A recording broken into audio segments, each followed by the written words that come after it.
From scrap metal to mini Eiffel Tower, London's newest landmark is taking shape. It's been called the Hubble Bubble and Boris Johnson's Folly. It's been likened to a mangled trombone, but its real name is the ArcelorMittal Orbit, and when it's finished, it'll be Britain's biggest work of art. It is art. It is not a construction. You need to do a construction to make this piece of art, but before to be a structure, it is a sculpture. The Orbit will eventually be 3 times as high as it is now. It'll tower over the Olympic Park. It'll double up as both a viewing platform and a giant sculpture, and its backers say it'll attract 1 million visitors a year. But before any of that happens, it needs to be built.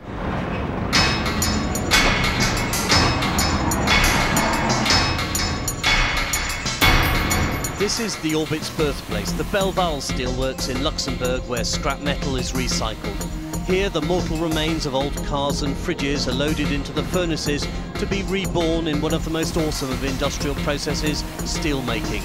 The plant is owned by the company behind the project, ArcelorMittal, the world's biggest steel producer. The Orbit will consume 1,500 tonnes of new metal, and by the time it gets to East London, it's well travelled. The raw steel goes first of all to Spain to be flattened into sheets. Then it's on to France to be rolled into giant tubes before ending up here at Bolton in Lancashire for the final part of the process. This is where the Orbit takes shape. A team of 50 steel fabricators spend their working week grinding and welding to create a kit of parts. Fantastic job, great job. It's going to be a real standout landmark in London when it's finished. The Orbit's complex curves make it an engineering challenge. It's a testament to old-fashioned metal-bashing skills and an advert for the steel industry. But is it really art? It belongs to that sort of weird category of things known as public art, which is one of the great lies and delusions of modern life, because public art is usually never wanted by the public, and nor is it art. I mean, there are people who call the Orbit conceptual art, but it's not, because there's no concept at all.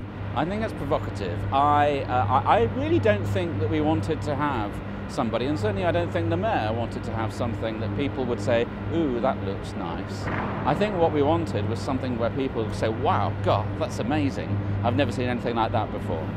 Taxpayers are contributing £3 million to the Orbit. The rest of the £22 million bill will be picked up by ArcelorMittal in return for some 24-carat payback, the naming rights.